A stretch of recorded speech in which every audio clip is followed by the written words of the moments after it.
నవ్య news కి స్వాగతం। ఈ రోజు వార్తలోని ముఖ్యాంశాలు।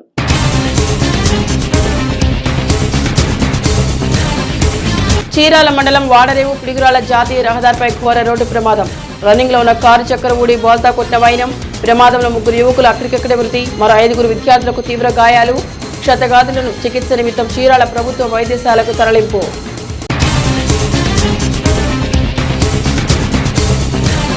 జిల్లాలోని డ్రైనేజీ శాఖలో పనులన్నింటినీ ఏకకాలంలో యుద్ధ ప్రాతిపదికన పూర్తి చేయాలి। నీటిపారుదల శాఖ, డ్రైనేజీ శాఖలు నిర్వహించే మరమ్మతుల పనులను పరిశీలించిన జిల్లా కలెక్టర్ వెంకటమురళి। సముద్ర తీరంలో అనధికార వేటపై మత్స్యకారులు అధికారులకు ఫిర్యాదు। తీర ప్రాంతాన్ని సందర్శించి మత్స్యకారులకు అవగాహన కల్పించిన అధికారులు నిబంధనలు పాటించకుంటే చర్యలు తప్పవని హెచ్చరిక। చీరాల మండలం వాడరేవు పిడుగురాల జాతీయ రహదారిపై జరిగిన రోడ్డు ప్రమాదంలో 3 యువకులు అక్కడిక్కడ మృతి చెందగా 3 విద్యార్థులకు తీవ్ర గాయాల పాలయ్యారు। క్షతగాతులను చికిత్స నిమిత్తం చీరాల ప్రభుత్వ వైద్యశాలకు తరలించారు। చీరాల మండలం వాడరేవు జాతీయ రహదారిపై హోరా రోడ్డు ప్రమాదం చోటు చేసుకుంది। వాడరేవు సముద్ర తీరంలో సరదాగా గడిపేందుకు గుంటూరు నుంచి విద్యార్థులు కారులో వచ్చి వెళ్తుండగా ఈ ప్రమాదం జరిగింది। ప్రమాద సమయంలో కారులో 8 మంది విద్యార్థులు ఉన్నారు। ప్రమాదంలో 3 విద్యార్థులు మృతి చెందారు। స్పాట్లో 2 విద్యార్థులు మృతి చెందగా చికిత్సకు తరలిస్తుండగా మరో విద్యార్థి ఆసుపత్రిలో మృతి చెందారు। మిగిలిన 5 విద్యార్థులకు సైతం తీవ్ర గాయాలు కావడంతో చికిత్స నిమిత్తం చీరాల ప్రభుత్వ వైద్యశాలకు తరలించారు। రన్నింగ్ లో కారు చక్రం ఊడిపోవడంతో కారు బోల్తా కొట్టడంతో ప్రమాదం జరిగింది। కాగా మృతి చెందిన విద్యార్థులు కార్తీక్, నాయక్, అజయ్ గా గుర్తించారు। విద్యార్థులందరూ కూడా గుంటూరు జిల్లా నల్లపాడికి చెందిన ఎంబీటీఎస్ పాలిటెక్నిక్ కళాశాల విద్యార్థులుగా పోలీసులు గుర్తించారు। కాగా ఘటనా స్థలానికి చీరాల డీఎస్పీ మోయిన్ చేరుకొని ప్రమాద ఘటనపై వివరాలు సేకరించారు। ప్రమాద ఘటనపై కేసు నమోదు చేసుకున్న పోలీసులు విచారణ చేపట్టారు। గుంటూరు నుంచి 8 మంది వచ్చాం, కారులో వచ్చాం। బాపట్లకు కారులో వచ్చాం। జస్ట్ బాపట్ల విజిట్ అవుదాం, ఎగ్జిబిషన్ ఏమన్నాయంటే వద్దాం విజిట్ అవుదాం వచ్చాం సార్। రిటర్న్ వస్తుంటే వెనకల టైర్ బాగలేక టైర్ మొత్తం ఊడొచ్చి స్కిడ్ అయ్యి కింద పడిపోయింది సార్। మొత్తం 8 మంది ఉన్నాం సార్। 3 సీరియస్ ఉంది, మిగతా వాళ్ళందరూ బాగానే ఉన్నారు సార్। కార్తీక్ అన్న, నాయక్ అన్న, అజయ్ అన్న। అక్కడ 2 అన్నలు నాయక్ అన్న, అజయ్ అన్న। ఇక్కడ కార్తీక్ అన్న చనిపోయిన వాళ్ళు, నాయక్ అన్న, అజయ్ అన్న। ఇక్కడ కార్తీక్ అన్న। మిగతా వాళ్ళు దత్తు, విష్ణు, బాబీ అన్న, తనుష్ అన్న, షామిల్ అన్న, నేను ఉన్నాను సార్। మాది నల్లపాడు ఎంబీటీఎస్ కాలేజ్ సార్। మా 2-3 అన్న, కార్తీక్ అనేది, నాయక్ అనేది కాలేజ్ స్టడీ అయిపోయింది, ఫైనల్ ఇయర్ వారు। షామిల్ కార్తీక్ ఇది అజయ్ అన్న వచ్చేసి పనికి వెళ్తూ ఉంటారు సార్, ఎల్ఈడి బోర్డ్స్ అవి వాటికి వచ్చేసి। ఇంకా షామిల్ అన్న మా బాబీ అన్న నర్సింగ్ చేస్తుంటారు సార్ సిస్టర్స్ కేర్ కాలేజీలో। మేము ఎంబీటీఎస్, నేను మా ఫ్రెండ్ దత్తు వీళ్ళందరూ ఇంకా ఎంబీటీఎస్లో second year Guntur sisters care college. Bobby అన్న, శామ్యుల్ అన్న చెప్పే వచ్చాను సార్, అన్ని చెప్పేసి వచ్చాను సార్। నాయక్ అన్న, ఇది అజయ్ అన్న। వాళ్ళ అన్న ఏమో నాయక్ అన్న వచ్చేసి డిప్లొమా అయిపోయింది సార్। ఇది అజయ్ అన్న వచ్చేసి పనికి వెళ్తూ ఉంటారు అన్న। మాకు ఈరోజు సార్ అన్న కూడా డిప్లొమా అయిపోయింది sir. Polytechnic college ఎంపీటీఎక్స్ meaning తెరాల polytechnic college Nallapadu అంటే నల్లపాడు 9 మంది స్టూడెంట్స్ ఎక్కడెక్కడ వాళ్ళందరూ గుంటూరేనా? ఇప్పుడు చనిపోయిన 2 నీకు తెలుసా? ఎవరు వాళ్ళు? తెలియదా నీకు? ఎవరెవరు వచ్చారు, పేర్లు ఏంటి నీకు ఐడియా ఉందా? అందరు పాలిటెక్నిక్కేనా? ఏ ఇయరు? అందరు 3rd ఇయర్ అయిపోయింది, ఫైనల్ ఇయర్ అంతేనా? నువ్వు కూడా ఓకే, సరదాగా వచ్చారా వాటర్ వచ్చారా? ఓకే, వచ్చి తిరిగి వెళ్తున్నారా? ఈరోజు సాయంత్రం 5 గంటల సమయంలో మన వాడరేవు పిడుగురాళ్ళ కొత్త హైవే మీద ఒక యాక్సిడెంట్ జరిగింది। గుంటూరు నుంచి సుమారు 9 మంది యువకులు AP26 AR 1111 ఇన్నోవా కారులో మధ్యాహ్నం 1 గంట సమయంలో గుంటూరు నుంచి ఇక్కడికి రావడం జరిగింది। చీరాల బీచ్కి వచ్చారు, వాడరేవు బీచ్కి। అక్కడ స్నానాలు అవి చేసుకుని 5 గంటల సమయంలో వాడరేవు నుంచి మళ్ళీ రిటర్న్ అయ్యే క్రమంలో కొంత దూరం వచ్చిన తర్వాత ఆ డ్రైవర్ రోహిత్ కుమార్ నాయక్ అనే అతను చేపలు తెచ్చుకుందామనే ఉద్దేశంతో మళ్ళీ వాడరేవు వైపు బయలుదేరారు। యూటర్న్ తీసుకుని బయలుదేరే క్రమంలో ఈ వాహనం అదుపు తప్పి పైపులు కొట్టుకుంటా పోవడం, తర్వాత దాంట్లో ప్రయాణం చేసిన పిల్లలు బయట పడిపోవడం జరిగింది। ఒక 2 వ్యక్తులు అక్కడే చనిపోయారు। మన బండి నడుపుతున్న రోహిత్ కుమార్ నాయక్ అండ్ అజయ్ అనే అతను, కార్తీక్ అనే అతను చీరాల గవర్నమెంట్ హాస్పిటల్కి తీసే సమయంలో చనిపోవడం జరిగింది। మిగతా దాంట్లో మొత్తం 9 మంది ఉన్నారు, 3 చనిపోయారు, 5 దెబ్బలు తగిలింది। తర్వాత ఇంకొక ప్రాణేష్ అనే అబ్బాయికి ఎటువంటి దెబ్బలు లేవు। ఈ కేసు దర్యాప్తు చేస్తూ ఉన్నాము. చీరాల రూరల్ సిఐ గారు దర్యాప్తు చేస్తూ ఉన్నారు. బాపట్ల జిల్లాలో నీటిపారుదల శాఖ, డ్రైనేజీ శాఖలు నిర్వహించే మరమ్మతుల పనులను జిల్లా collector J Venkata Murali, Bapatla MLA Narendra Varma మంగళవారం క్షేత్రస్థాయిలో పరిశీలించారు. తొలుత జిల్లెలమూడి గ్రామంలోని నల్లమడ వాగులో కోతకు గురైన కరకట ప్రాంతాన్ని సందర్శించారు. నీటిపారుదల శాఖ, డ్రైనేజీ శాఖల పరిధిలో నిర్వహించే ఆపరేషన్ నిర్వహణ పనులను తనిఖీ చేసి అధికారులకు బాపట్ల జిల్లా కలెక్టర్ వెంకటమురళి పలు సూచనలు చేశారు. బాపట్ల జిల్లాలో నీటిపారుదల శాఖ, డ్రైనేజీ శాఖలు నిర్వహించే మరమ్మతుల పనులను జిల్లా collector J Venkata Murali, Bapatla MLA Narendra Varma మంగళవారం క్షేత్రస్థాయిలో పరిశీలించారు. ఈ సందర్భంగా తొలుత జిల్లెలమూడి గ్రామంలోని నల్లమడ వాగులో కోతకు గురైన కరకట ప్రాంతాన్ని సందర్శించారు. నల్లమడ వాగులో పేరుకుపోయిన మట్టిని తొలగించాలని, వాగు విస్తీర్ణం పెంచాలని ఆయన అధికారులకు సూచించారు. అలాగే జిల్లాకు నీటి సరఫరా చేసే పీటీ ఛానల్ను వారు తనిఖీ చేశారు. ఛానల్ నుండి నీటి సరఫరా నిలుపుదల చేయడం వలన ఛానల్ నుండి ఇసుక మెట్లను తొలగించాలని ఆయన అధికారులకు తెలిపారు. బాపట్లకు చెందిన సమ్మర్ స్టోరేజ్ ట్యాంక్లోని పూడికలను తొలగించి ట్యాంక్ యొక్క విస్తీర్ణాన్ని పెంచి నీటి నిల్వ సామర్థ్యాన్ని పెంచాలన్నారు. దానికి సంబంధించి ప్రతిపాదన తయారు చేయాలని నీటిపారుదల శాఖ ఎస్సీకి జిల్లా కలెక్టర్ సూచించారు. బాపట్లకు సమ్మర్ స్టోరేజ్ ట్యాంక్ నుండి నీటి సరఫరాను 35 రోజుల నుండి 60 రోజులకు పెంచాలన్నారు. తదుపరి నరసాయిపాలెంలోని చెరుకూరు ట్యాంక్ ఛానల్లోని గుర్రపుటెక్క, తూటుకాడ తొలగింపు పనులను జిల్లా కలెక్టర్, బాపట్ల ఎమ్మెల్యే ప్రారంభించారు. నీటిపారుదల శాఖ మరియు డ్రైనేజీ శాఖలో మంజూరైన పనులన్నింటినీ ఏకకాలంలో యుద్ధ ప్రాతిపదికన నిర్దేశించిన కాలంలోపు పూర్తి చేయాలని జిల్లా కలెక్టర్ జె వెంకటమురళి అధికారులను ఆదేశించారు.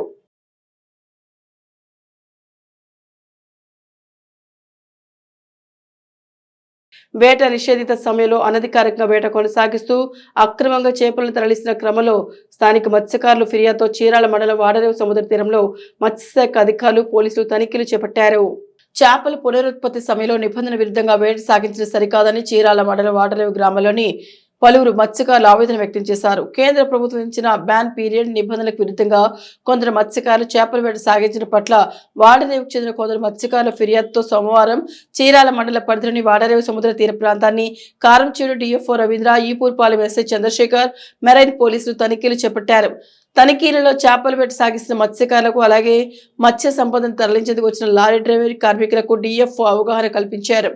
ఇకపై నిబంధనలకు విరుద్ధంగా వేట కొనసాగించినట్లయితే శాఖపరమైన జరిగిన తప్పని హెచ్చరించారు. ఈపూర్పాలెం ఎస్ఐ చంద్రశేఖర్ సైతం మత్స్యకారులు అందరూ కూడా ఐక్యంగా ఉండి గ్రామ కట్టుబాటు ప్రకారం వేట సాగించారని, లేని పక్షంలో శాఖపరమైన చర్యలు తీసుకుంటామని హెచ్చరించారు. ఈ సందర్భంగా పలువురు మత్స్యకారులు మాట్లాడుతూ పునరుత్పత్తి నిబంధనలకు విరుద్ధంగా వేట సాగించడం సబబు కాదన్నారు. గ్రామం అంతా కూడా అందుబాటులో ఉండి పునరుత్పత్తి సమయాన్ని నిబంధనకు విధంగా నడుచుకుంటే తద్వారా సంవత్సరమంతా వేట పుష్కలంగా కొనసాగించే అవకాశం ఉందన్నారు. ఇందుకు విరుద్ధంగా నడిచే వ్యక్తులపై నిబంధనల ప్రకారం చర్యలకు డిమాండ్ చేశారు.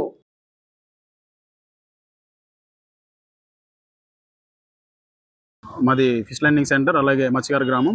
అయితే ప్రభుత్వం వారు నియమించిన ఏప్రిల్ 14వ తారీఖు నుంచి జూన్ 14వ తారీఖు వరకు వేటలకు వెళ్ళకూడదు అనేది నియమం. అయితే అందులో ప్రభుత్వం వారు వేటలకు వెళ్ళకూడదంటూనే కొన్ని నాన్ మెకనైజ్డ్ బోట్లు, అంటే నాటు పడవలకి వాళ్ళు వేటకి వెళ్ళి ఆ చేపలు చంపే అవకాశం కల్పిస్తూ ప్రభుత్వం వారు ఉత్తర్వులు జారీ చేయడం జరిగింది. అయితే అందులో కూడా కొన్ని లైసెన్స్డ్ బోట్లు, అంటే నాటు పడవలు ఉన్నాయి. ఆ లైసెన్స్ ఉన్న వాటికి మాత్రమే ప్రభుత్వం ద్వారా వేటకి వెళ్ళే అవకాశం ఉంది. దాన్ని ఆసరాగా తీసుకొని మిగతా మత్స్యకారులు కూడా లైసెన్స్ లేకపోయినా కానీ వేటకి వెళ్ళి ఆ చేపలు సముద్ర సంపదని నాశనం చేయడం జరుగుతుంది. దీనివల్ల ఏమవుతుందంటే ఎప్పుడైతే మనకు బ్యాన్ పీరియడ్ స్టార్ట్ అవుతుందో అప్పటి నుండి చేపలు డిస్టర్బెన్స్ లేకుండా ఇక్కడ సంతానోత్పత్తి జరిగి పెద్ద చేపలుగా తయారవడానికి అవకాశం ఉంటుంది. దానిని వాళ్ళు వైలేట్ చేస్తూ, అంటే వీళ్ళు వేటకి వెళ్ళినప్పుడు అవి బెదిరిపోయి ఇక్కడ నుంచి వలస వెళ్ళిపోయే అవకాశం ఉంటుంది. 2 సార్లు కూడా కలెక్టర్ గారు కంప్లైంట్ తీసుకొని యాక్షన్ తీసుకుంటామని చెప్పారు, కానీ ఎలాంటి ఫలితం లేకపోయింది. ఆ తర్వాత ఈ రోజు 19వ తారీఖున ఈ రోజు FDO గారు వచ్చి సందర్శించడం జరిగింది. సందర్శించిన తర్వాత ఆయన గమనించిన దాని ప్రకారం లైసెన్స్ ఉన్న బోట్లు 8 అయితే సుమారుగా ఒక 25 బోట్ల వరకు వేటకి వెళ్తున్నాయి. వాటన్నిటికీ ఆయన విచారణ జరిపించి అక్కడ ఏప్రిల్ ఎస్ఐ గారిని పిలిపించి ఆయనతో కూడా కంప్లైంట్ ఇచ్చి మాట్లాడి వాళ్ళు రేపు నుండి వేటకి వెళ్ళకుండా ఉండేలాగా చర్యలు తీసుకోవాలని చెప్పి ఆయన కోరడం జరిగింది. ఈ రోజు వాడరేవు ఫిష్ ల్యాండింగ్ సెంటర్ లో మామూలుగా సముద్రంలో వేట నిషేధ కార్యక్రమాన్ని పరిశీలించడానికి వచ్చాము. కలెక్టర్ గారు, బాపట్ల జిల్లా కమిషనర్ ఆఫ్ ఫిషరీస్ విజయవాడ వారి ఉత్తర్వుల ప్రకారం మేము ఏప్రిల్ 15 నుండి జూన్ 14 వరకు ఈ సముద్రంలో వేట నిషేధన కార్యక్రమాన్ని మేము పరీక్షిస్తూ ఉంటాము. ఈ రోజు వాడరేవు ఫిష్ ల్యాండింగ్ సెంటర్ లో కొన్ని నాన్ మోటరైజ్డ్ బోట్లు వేటకు వెళ్లి చేపలు తెచ్చి తల్లి చేపల్ని, చిన్న చేపల్ని భవిష్యత్ తరాలకు లేకుండా అవన్నీ తీసుకొచ్చి వర్తకులకి విక్రయించడం జరుగుతుంది. సో అవన్నీ వాళ్ళని విక్రయించొద్దని, సముద్రంలో వేటకు వెళ్ళొద్దని చెప్పడం జరిగింది. సరుకు కొనే వాళ్ళకి కూడా ఆఖరి అవకాశంగా వాళ్ళని కొనొద్దని చెప్పి వాళ్ళేమో మాకు తెలియదని చెప్పడం జరిగింది. కానీ ఈ నాన్ మోటరైజ్ బోట్లు లైసెన్స్ లేనివి సంవత్సరం మొత్తం వెళ్లకుండా ఈ ఒక్కరోజే కావాలని కొంతమంది దురుద్దేశంతో రెండు ఊర్లు కలిపి ఎటువంటి ఇబ్బంది లేకుండా జరగటానికి మేము వాళ్ళకి అవగాహన కల్పించడం జరిగింది. చరిత్రలోని ముఖ్యమైన ఘటనలను ఓసారి చూద్దాం.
చీరాలని ప్రభుత్వ ఏరియా వైద్యశాలలో 108 విభాగాన్ని మంగళవారం బాపట్ల జిల్లా 108 మేనేజర్ బాలకృష్ణ ఆధ్వర్యంలో Bhavya health medical service private limited ప్రతినిధులు 108 వాహనాలని సామగ్రిపై ఆడిటింగ్ నిర్వహించారు.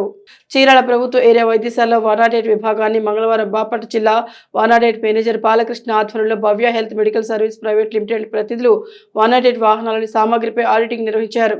ఈ సందర్భంగా జిల్లా 108 మేనేజర్ బాలకృష్ణ మాట్లాడుతూ ఇప్పటివరకు రాష్ట్ర వ్యాప్తంగా 108 వాహనాల మెయింటెనెన్స్ సిబ్బంది జీతభత్యాలు అరవిందో ఎమర్జెన్సీ మెడికల్ సర్వీస్ సంస్థ చెల్లించేదన్నారు.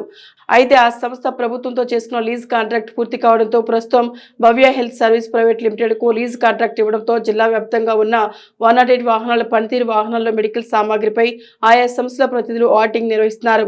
ఈ క్రమంలో జిల్లా వ్యాప్తంగా ఉన్న 25 108 వాహనాలు, మరొక 108 బ్యాకప్ అంబులెన్స్, చిన్నారుల కోసం ఆధునిక టెక్నాలజీ కలిగిన నియోనాటల్ అంబులెన్స్ మొత్తం 27 వాహనాలను ఆయా వాహనాల్లో మెడికల్ ఎమర్జెన్సీ పరికరాలను నివేదిక రూపంలో పొందుపరుస్తున్నారు. తద్వారా ప్రభుత్వం ఆయా సంస్థలకు వాహనాలను అప్పచెప్పే క్రమంలో ఈ సామాగ్రి అయితే ఉన్నాయో ఆయా వాహనాల్లో ఆ సామాగ్రి ఉందా లేదా అనే అంశాలను నివేదికలో పొందుపరుచున్నారు. ఏవైనా విలువైన సామాగ్రి కనిపించకుండా పోయినా, పని చేయకపోయినా ఆయా సామాగ్రి తిరిగి లీజు కాంట్రాక్ట్ పొందిన సంస్థలదే బాధ్యత వహించాల్సి ఉంది. ఈ క్రమంలో జిల్లా వ్యాప్తంగా 108 వాహనాల సామాగ్రిపై ఆడిటింగ్ చేపడుతున్నారు. ఆడిటింగ్ పూర్తి చేసుకున్న తర్వాత ప్రభుత్వానికి నివేదిక అందజేయనున్నారు.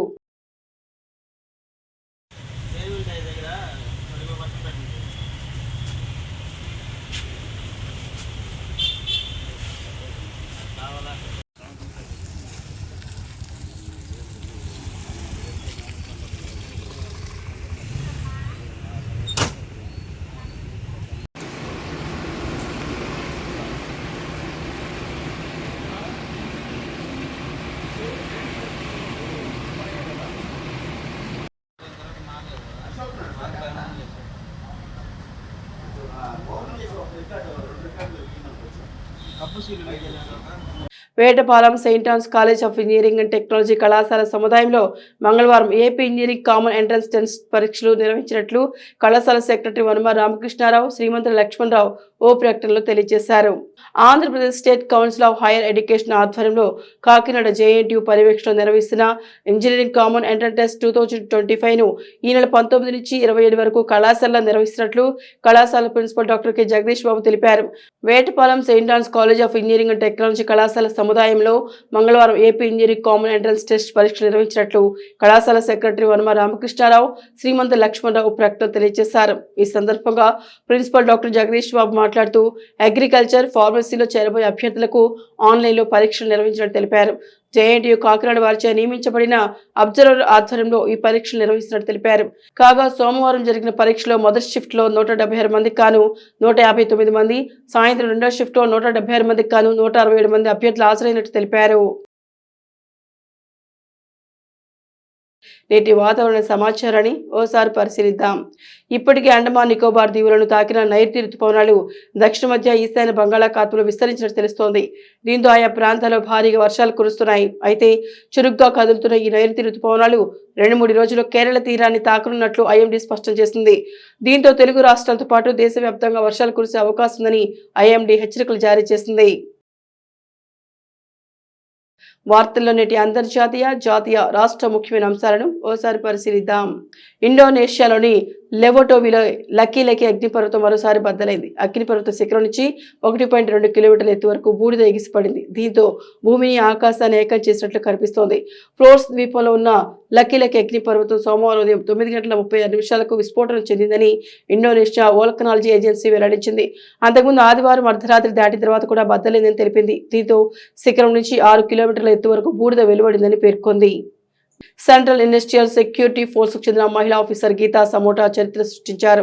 అసాధారణ రీతిలో ధైర్య సాహసాలు ప్రదర్శించి ఎవరెస్ట్ శిఖరాన్ని ఎక్కిన తొలి సిఐఎస్ఎఫ్ మహిళా అధికారినిగా నిలిచారు. ఎవరెస్ట్ శిఖరం 8,849 మీటర్ల ఎత్తు ఉన్న విషయం తెలిసిందే. ఆమె సాధించిన ఘనత పట్ల సిఐఎస్ఎఫ్ సీనియర్ అధికారులు హర్షం వ్యక్తం చేశారు. ఇది వ్యక్తిగత విజయం మాత్రమే కాదని ఇండస్ట్రియల్ సెక్యూరిటీ దళంలో మహిళా శక్తిని చాటిందన్నారు. ఏపీ రాజకీయాల్లో కీలక పరిణామాలు చోటు చేసుకుంటున్నాయి. కూటమి ప్రభుత్వం ఏర్పాటు ఏడాది కాలం పూర్తవుతోంది. అటు టీడీపీ మహానాడు వేడుకకు సిద్ధమవుతోంది. ఈ సమయంలోనే సీఎం చంద్రబాబు 3 రోజుల ఢిల్లీ పర్యటన ఖరారైంది. ఈసారి పర్యటన అధికారికంగా రాజకీయంగా కీలకంగా మారుతోంది. వైసీపీ పైన గురిపెట్టిన కూటమి నేతలు ఇప్పుడు కొత్త వ్యూహాలు అమలు చేస్తున్నాయి. ఈ నెలాఖరులో ఆసక్తికర పరిణామాలు చోటు చేసుకునే ఛాన్స్ ఉంది. ముఖ్యమంత్రి చంద్రబాబు 22వ తేదీ ఢిల్లీకి వెళ్లనున్నారు. 23వ తేదీ కేంద్ర మంత్రులతో సీఎం సమావేశాలు ఖరారయ్యాయి. ఆర్థిక, ఇరిగేషన్, హోం, జాతీయ రహదారుల శాఖల మంత్రులతో చంద్రబాబు సమావేశం కానున్నారు. మన దేశంలో అత్యధికంగా అమ్ముడయ్యే స్కూటర్ల సుజుకి యాక్సెస్ ఒకటి. దీనిలో కొత్త ఎడిషన్ కి సుజుకి మోటార్ సైకిల్ ఇండియా విడుదల చేస్తుంది. దీని ధరను 1,900,000గా నిర్ణయించారు. 4.2 అంగుళాల కలర్ డిఎఫ్టిడిఎస్ ప్లస్ లో విజువల్స్ చాలా స్పష్టంగా కనిపిస్తున్నాయి. పెల్ మ్యాట్ ఆక్వా సిల్వర్ అనే కొత్త రంగులో దీన్ని తీసుకొచ్చారు. అలాగే ప్రస్తుత metallic matte number 2, metallic matte cellar blue, pearl glaze white, solid ice green అనే రంగుల్లో కూడా అందుబాటులో ఉంది. Sunrisers Hyderabad batter Abhishek Sharma, Lucknow super kings spinner Digvesh Rathi మధ్య తీవ్ర వాగ్వాదం జరిగింది. ఐపీఎల్లో సోమవారం ఈ ఘటన చోటు చేసుకుంది. దూకుడు ఇన్నింగ్స్ తో ఆకట్టుకున్న అభిషేక్ కేవలం 20 బంతుల్లో 59 రన్స్ చేసి అవుట్ అయ్యాడు. అయితే దిగ్వేష్ వేసిన ఇన్నింగ్స్ 8వ ఓవర్లో శార్దుల్కి క్యాచ్ ఇచ్చి అభిషేక్ వెనుతిరిగాడు. ఆ సమయంలో తనదైన సిగ్నేచర్ స్టైల్లో దిగ్వేష్ సెలబ్రేషన్ చేసుకున్నాడు. పెవిలియన్ కు వెళ్తున్న అభిషేక్ వైపు చూస్తూ తన సెలబ్రేషన్ ను సంకేతాలు చేశాడు. నవ్య న్యూస్ ముగించే ముందు ముఖ్యాంశాలు మరొకసారి.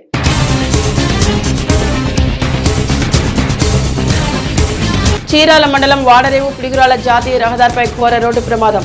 రన్నింగ్ లో ఉన్న కారు చక్కెర ఊడి బోల్తా కొట్టిన వైనం. ప్రమాదంలో 3 యువకులు అక్కడికక్కడే మృతి. మరో 5 విద్యార్థులకు తీవ్ర గాయాలు. క్షతగాతులను చికిత్స నిమిత్తం చీరాల ప్రభుత్వ వైద్యశాలకు తరలింపు.